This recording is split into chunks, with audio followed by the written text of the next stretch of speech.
कर रहे हैं अतरौलिया विधानसभा के लोगों को एक बार याद करो, एक बार बात कर दो। अगर आप इंसाफ करिए, आप न्याय करिए तो मैं समझता हूँ कोई बात नहीं बचेगी। तो हाथी के सिंबल पर अपनी बटन नहीं दबा देगी, हाथी के निशान पर अपनी बटन नहीं दबा देगी। और मैं आपको विश्वास करता हूँ 7 मार्च को खाने पीने की चिंता नहीं करना, नाश्ता की चिंता नहीं करना, कॉलेज स्टेशन पर जा करके बहुजन समाज पार्टी के माननीय काशीराम जी 91 में रहता हूँ। बहुजन समाज पार्टी की राष्ट्रीय बहन कुमारी मायावती की लंबे कामना करता हूँ। इस चुनावी सभा में उपस्थित यहाँ के सभी सम्मानित ग्रामवासी, नौजवान साथी, पिछले 4 महीने से मैं अतरौलिया विधानसभा में घर घर जा रहा हूँ, घर घर गया हूँ, ज्यादातर लोगों की मुलाकात की है। देखा है अतरौलिया विधानसभा में समाजवादी पार्टी की सरकार ने कितने अत्याचार किए, 3 लाख लोगों की हत्या हुई है और उनका FIR में दर्ज हुआ है।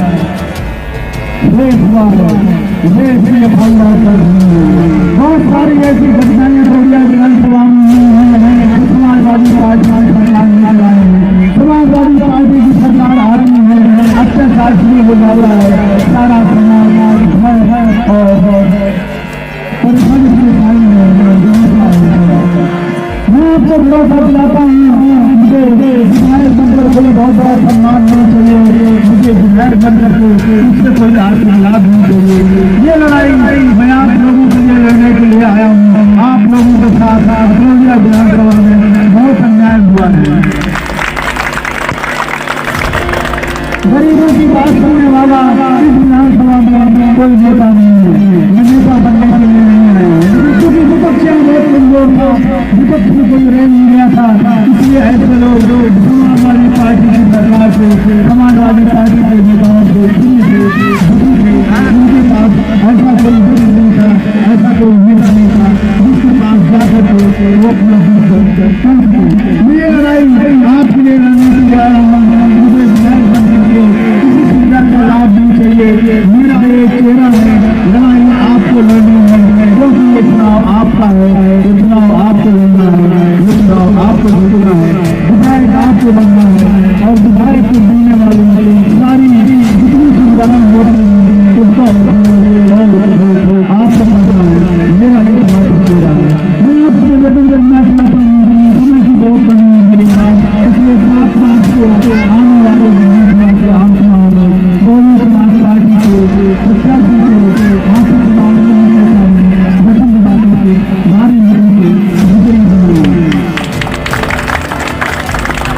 2 मार्च को बहुजन समाज पार्टी की राष्ट्रीय राज्यसभा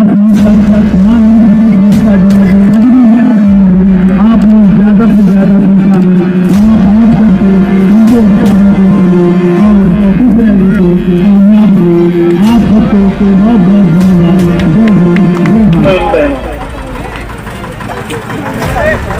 पिछले 4 महीने से अतरौलिया विधानसभा के घर घर गया हूँ।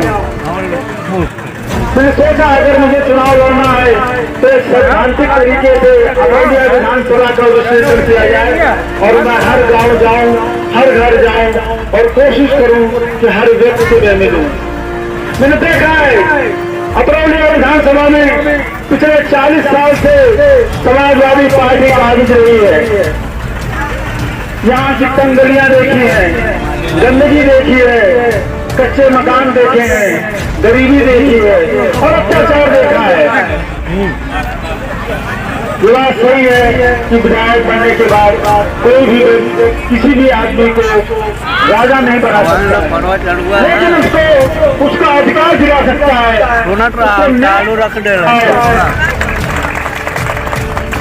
और अन्याय होने से बचा सकता है। समाजवादी पार्टी की सरकार ने अतरौलिया विधानसभा में बहुत अत्याचार किए हैं। मैं गया था अयोला, मैंने देखा है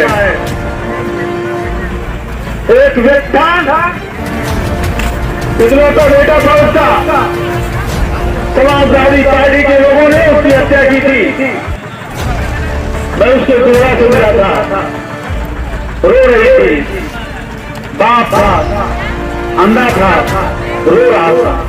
आप रखिए अपनी उसकी जगह अपने आप को, और मैं ये कि दुख दर्द कैसा होता है और कैसा हो रहा होगा उन लोगों को। ऐसे एक नहीं, सैकड़ों हजारों घटनाएं हुई है पुरुलिया विधानसभा में। 302 के केस हुए हैं, हत्या हुई है, लूट बलात्कार हुआ है, और ये समाजवादी पार्टी के लोगों ने सुनियोजित ढंग से खुद करवाए हैं। अपने आप नहीं हुआ है। समाजवादी पार्टी अत्याचारी है, समाजवादी पार्टी अत्याचारी क्यों है ये आपको जानना पड़ेगा। जब विधायक एक लंबे समय तक अपने कुर्सी पर बैठा रह जाता है तो राजा बन जाता है, और राजा बन जाता है तो उसमें राजशाही की गुण आ जाते हैं और लोकतंत्र वही खत्म हो जाता है। अपने विधानसभा में लोकतंत्र खत्म हो चुका है, क्योंकि आपने उनको राजा बना दिया है। राजा अत्याचारी हो गया है, घमंडी हो गया है। वो आप लोगों से आपका दुख दर्द जानने के लिए नहीं आता। पिछले 10 साल से आपके विधायक हैं, आप खुद सोचिए कि कितनी बार आपसे उनकी मुलाकात हुई, कितनी बार आपके दुख दर्द में वो शामिल हुए। आपको जब उनसे मिलना होता है तो आपको बीच का रास्ता अपनाना पड़ता है, उनके इंचार्ज वर्ग के लोगों को लेकर के उनके पास जाना पड़ता है। आपकी कितनी पैरवी करते होंगे ये आप नहीं जानते, और मैं आपको बताता हूँ आपकी कोई पैरवी वहाँ नहीं होती है। वहाँ पर पैरवी उन्हीं लोगों की होती है जो उनके जात विशेष के लोग हैं और उनके ग्रुप में हैं। अपने जात विशेष के लोगों का संपूर्ण रूप से उन्होंने ध्यान नहीं रखा, और ये उदाहरण हमारे बगल में बैठे हुए पूर्व अध्यक्ष साकेत डिग्री कॉलेज श्री फूलचंद यादव जी हैं। आप उनसे पूछ सकते हैं कि इनकी क्या कहानी है। हमारे साथ बहुत सम्मानित साथी आए हुए हैं जो समाजवादी पार्टी में पहले से थे और पिछले 25 साल 30 साल तक उन्होंने समाजवादी पार्टी में काम किया है। आज हमारे पास आए हैं और वो दुख दर्द लेकर के आए हैं। मैं उनको भरोसा दिलाया है बहुजन समाज पार्टी की सरकार बनती है या मैं विधायक बनता हूँ, जो उनको तकलीफ है उसका सारा निराकरण मैं 6 महीने के अंदर कर दूंगा। ये मैं उनको भरोसा दिलाया है। राजा मेरा कुछ है, तानाशाह घमंडी हो गया है, अत्याचारी हो गया है। ऐसे राजा को और ये अधिकार आपको है कि आप ये अधिकार उनसे छीन लें, और उसका सिर्फ एक ही उपाय है कि समाज को विधानसभा में हाथी के सामने बटन दबा करके बहुजन समाज पार्टी के प्रत्याशी को भारी मतों से विजयी बनाएं। राजनीति क्यों आता है ये मैं 2 बातें आपसे बता देना चाहता हूँ। राजनीति मेरा कोई पेशा नहीं है, राजनीति मेरा कोई शौक नहीं है। जितना सम्मान एक चिकित्सक के रूप में आप लोगों ने मुझे यहाँ दिया है वो मेरे लिए पर्याप्त है।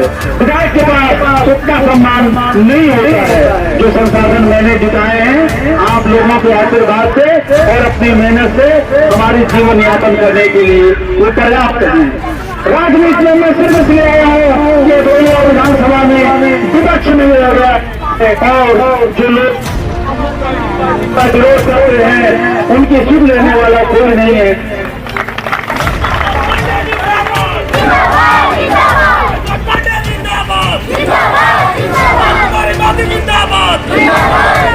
मैं आपको भरोसा दिलाता हूँ, मैं आया आपके सुख दर्द में शामिल होने के लिए, आपको अत्याचार से बचाने के लिए, जो अत्याचार समाजवादी पार्टी की सरकार आपके ऊपर करती रही है उसका विरोध करने के लिए और आपको न्याय दिलाने के लिए मैं आया हूँ। विधायक बनने के बाद मुझे विधायक निधि से कोई कमीशन नहीं चाहिए। जो सरकारी चीजें आती हैं एक विधायक के उपयोग में, मुझे वो भी नहीं चाहिए। विधायक बनने के बाद मैं चाहता हूँ कि बड़ौदा विधानसभा में सम्मानित जनता, गरीब जनता की उसकी सेवा करूं, उसकी मदद करूं, उसकी सुरक्षा करूं और उसको न्याय दिलाऊं।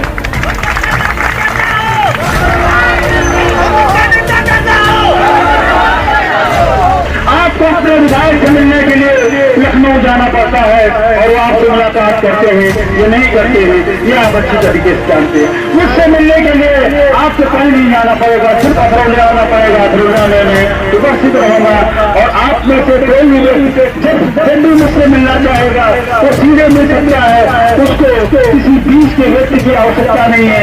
आप आइए, अपनी तकलीफ हमसे कहिए, जो हमारे लायक होगा मैं तुरंत करूंगा, तुरंत उसका निराकरण करूंगा और जो हमारे लायक नहीं होगा, हमारी क्षमता के बाहर होगा, उसका मैं रास्ता बता दूंगा और उसमें आपकी पूरी मदद करूंगा।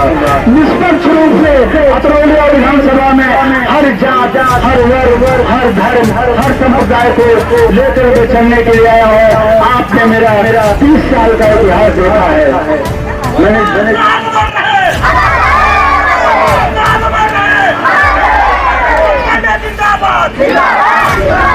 जात धर्म के आधार पर, ऊपर नीचे और नीचे के आधार पर मैंने आप लोगों को सम्मान नहीं दिया है। हर जात वर्ग का व्यक्ति जो भी आया है, चाहे वो छोटा हो, चाहे बड़ा हो, चाहे किसी भी जात का हो, किसी भी धर्म का हो, किसी भी संप्रदाय का हो, सबको मैंने समान रूप से सम्मान दिया है।